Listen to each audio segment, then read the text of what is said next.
Hello students, this is chapter quadrilateral, chapter 8, exercise 8.2। तो देखिए, जैसे कि हमने बहुत बार आपको पहले भी बताया हुआ है कि जब भी कोई थ्योरम को हम पढ़ते हैं तो उसका जो नेक्स्ट एक्सरसाइज होती है पूरी वो एक्सरसाइज उसी थ्योरम पे बेस्ड होती है। इसलिए हमें जो अभी तक आपने mid point theorem, converse of mid point theorem पढ़ा है उसके रिजल्ट्स को आप ध्यान रखेंगे और उसके बाद ही आगे वाले क्वेश्चंस को करेंगे। तो क्वेश्चंस हैं एक्सरसाइज के, उसके सॉल्यूशंस आपको जब भी याद आएंगे जब आप थ्योरम्स के रिजल्ट को याद रखेंगे, क्योंकि उन थ्योरम का जो एप्लीकेशन है वो इन्हीं क्वेश्चनों में होता है। So let us start now. Question number 1, ABCD is a quadrilateral in which P, Q, R, S are the midpoint of the side AB, BC, CD, DA respectively. AC is a diagonal so that आपको इन तीन parts को prove करना है, SR parallel AC and SR equal to half AC। तो देखिए result से हमें पता चल रहा है कि ये यहाँ पे जस्ट मिड पॉइंट थ्योरम का यूज़ हो रहा है। एंड सेकंड पार्ट में PQ equal to SR and third part PQRS is a parallelogram. तो देखिए आप फिगर को ही देख लेते हैं। पहले फिगर में जस्ट बहुत सिंपल सा क्वेश्चन है ये। देखिए पहले हम इस ट्राइंगल को यूज़ करेंगे यहाँ पे since S and R, since S and R are the midpoint of side AD and DC, therefore यहाँ से क्या रिजल्ट मिल जाता है, यहाँ से रिजल्ट मिल जाता है SR equal to half AC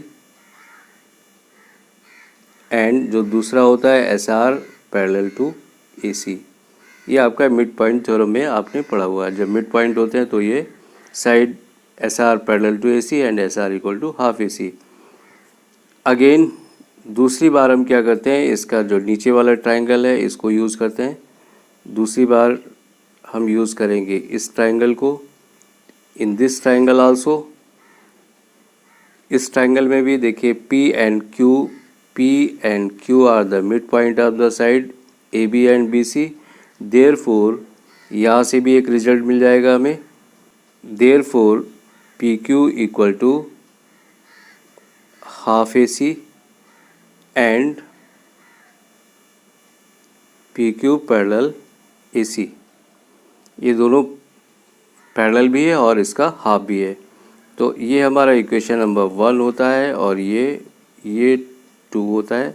from 1 and 2 आप देख रहे हैं कि दिस साइड देखिए SR भी AC का हाफ है और PQ भी AC का हाफ है and both are parallel.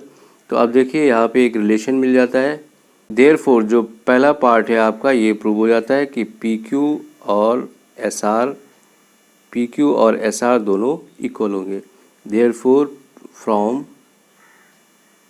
From equation number 1 and 2 PQ equal to SR, ये फर्स्ट जो पहली बात है ये आपकी प्रूव हो जाती है।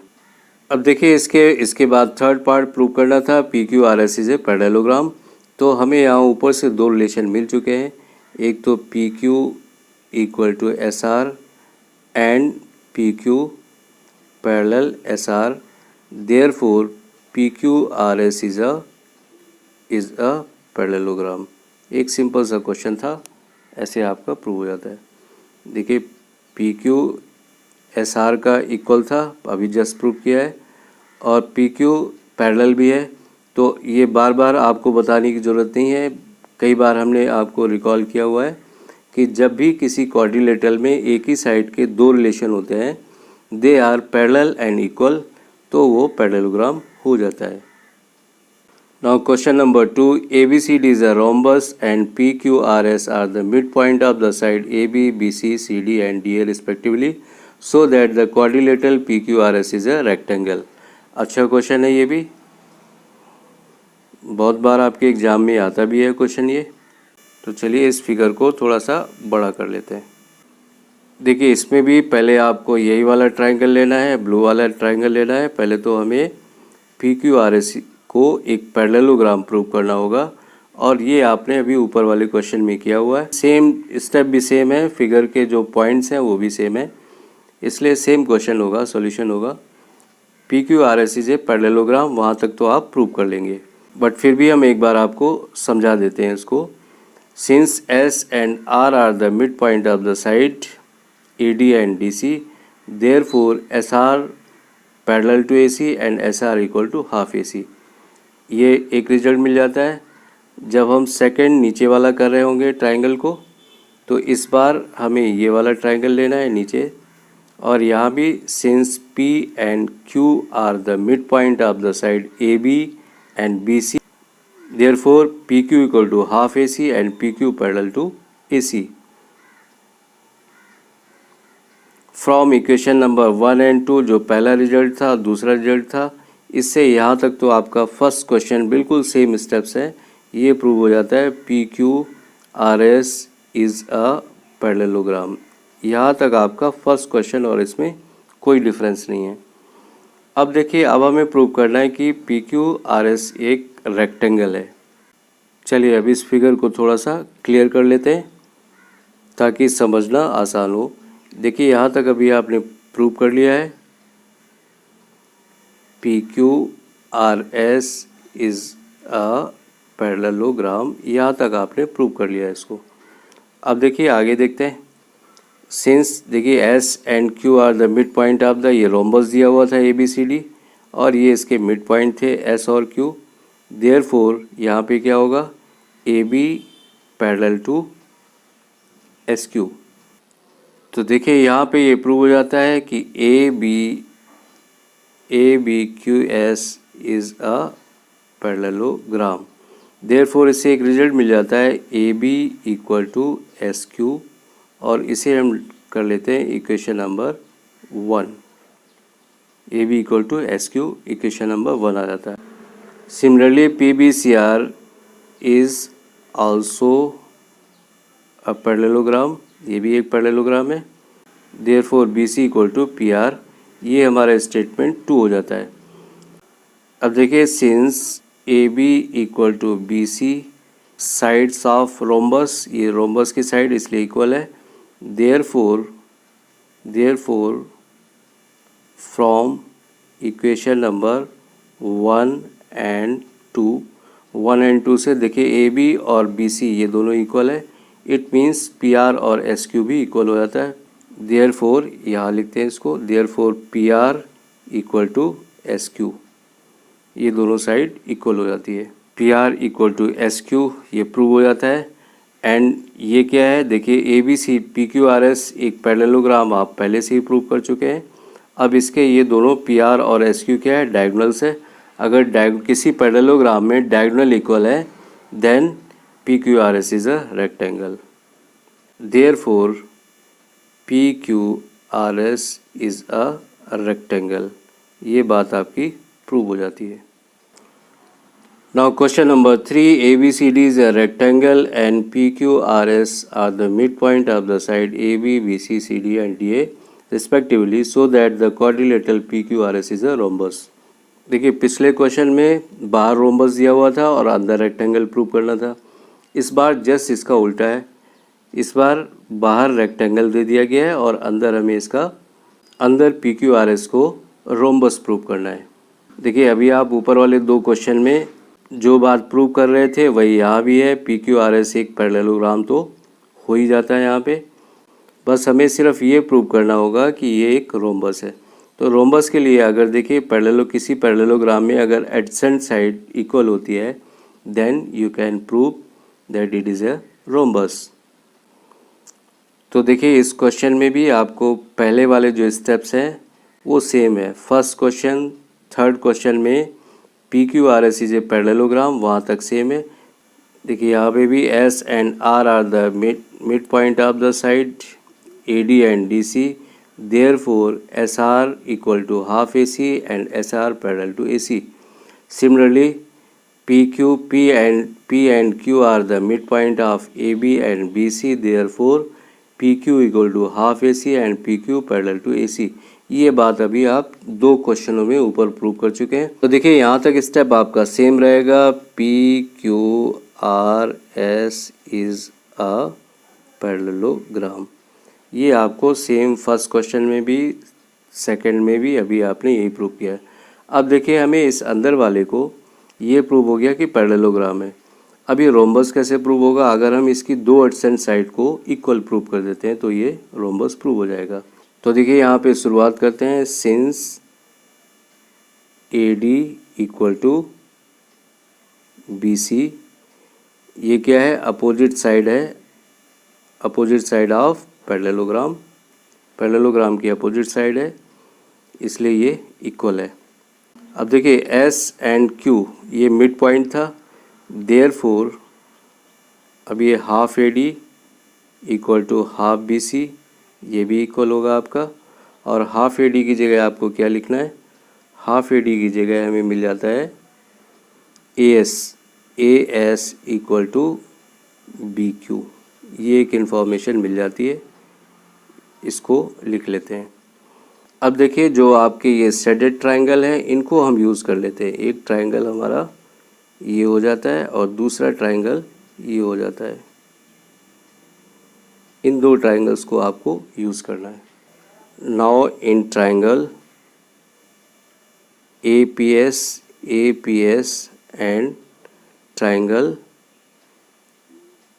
BPQ एंड ट्रायंगल BPQ, यहाँ पे जो आपकी फर्स्ट इंफॉर्मेशन है वो अभी जस्ट आपने प्रूव किया, AS इक्वल टू BQ, ये प्रूव्ड है। एंड जो सेकंड इंफॉर्मेशन है वो है AP equal to PB, since यहाँ पे P आपका मिड पॉइंट था, मिड पॉइंट ऑफ AB, इसको लिख लेना आप पूरा, मिड पॉइंट ऑफ AB ये लिखा हुआ है यहाँ पे।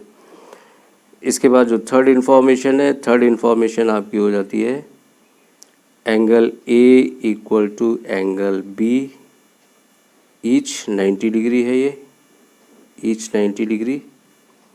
देयरफॉर देखिए अब इस स्क्रीन को क्लियर कर देते हैं। देयरफॉर हमें रिजल्ट मिल जाता है triangle APS congruent triangle BPQ। Therefore अब इनकी side PS equal to PQ, ये साइड भी ये CPCT से रिजल्ट मिल जाता है, CPCT। इट मीन्स अब देखिए ये PQ और PS क्या है? एडजेसेंट साइड है, एडजेसेंट साइड ऑफ पैरेललोग्राम। जब किसी पैरेललोग्राम में एडजेसेंट साइड इक्वल हो जाती है it means it is a rhombus. Therefore PQRS is a rhombus, ये बात आपकी प्रूव हो जाती है। Question number 4, ABCD is a trapezium in which AB parallel CD, BD is a diagonal and E is the midpoint of AD. A line is drawn through E parallel to AB intersecting BC at F so that F is the midpoint of BC. तो देखिए यहाँ पे ये E mid point दिया हुआ है और हमें प्रूव करना है कि ये F भी यहाँ पे मिड पॉइंट होगा। पहले हम इस ट्रायंगल को यूज़ करेंगे, यहाँ पे मिड पॉइंट थ्योरम को यूज़ करेंगे। देखिए पहले आप यूज़ करेंगे in triangle ABD, since E is the mid point, देखिए यहाँ पे एक पॉइंट हम G ले लेते हैं, G ले लिया पॉइंट यहाँ पे। Since E is the mid point and EF parallel AB, it is given midpoint of E and EF या EZ लिखते हैं इसको, and EF parallel AB, therefore ये देखिए converse of mid point theorem, जो आपका मिड पॉइंट थ्योरम का converse था वो भी यही था, E मिड पॉइंट होता था और EG पैरेलल होती थी AB के, तो G भी मिड पॉइंट प्रूव किया था। ये converse of mid point theorem उसका यूज़ है यहाँ पे। तो therefore G is also midpoint of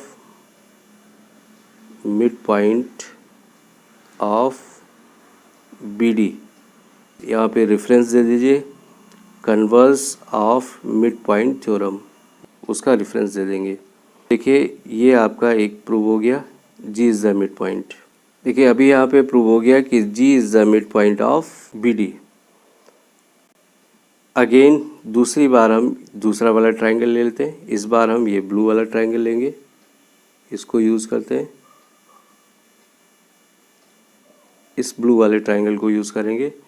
यहाँ पे भी देखिए ABCD एक ट्रेपेजियम था, AB और DC दोनों पैरेलल थे, therefore EF is also parallel to DC। देखिए यहाँ पे EF AB के पैरेलल है और AB DC के पैरेलल है, देयरफॉर DC और EF भी पैरेलल होगी। It means GF parallel to DC। Triangle BDC since, वही रीज़न लिखना है आपको, since GF parallel to DC and G is the midpoint of BD। अभी आपने प्रूव किया है। देयरफॉर यहाँ से रिजल्ट मिल जाएगा, therefore F is also midpoint of BC। F भी मिड पॉइंट होगा BC का। तो देखिए यहाँ पे बड़ी चालाकी से इसको प्रूव किया गया है। पहले E मिड पॉइंट था, E से हमने converse of mid point theorem को यूज़ करके G को मिड पॉइंट प्रूव कर लिया।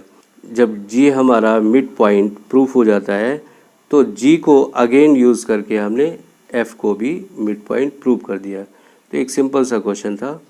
तो देखिए यहाँ पे एक सीक्वेंस है, E की हेल्प से आप G को मिड पॉइंट प्रूव करेंगे और फिर G की हेल्प से आप F को मिड पॉइंट प्रूव कर देते हैं। सिंपल से 2 स्टेटमेंट लिखने हैं और क्वेश्चन आपका प्रूव हो जाता है। So my today's topic is over now. Next class में आपसे फिर से मिलेंगे, तब तक के लिए thank you, have a nice day.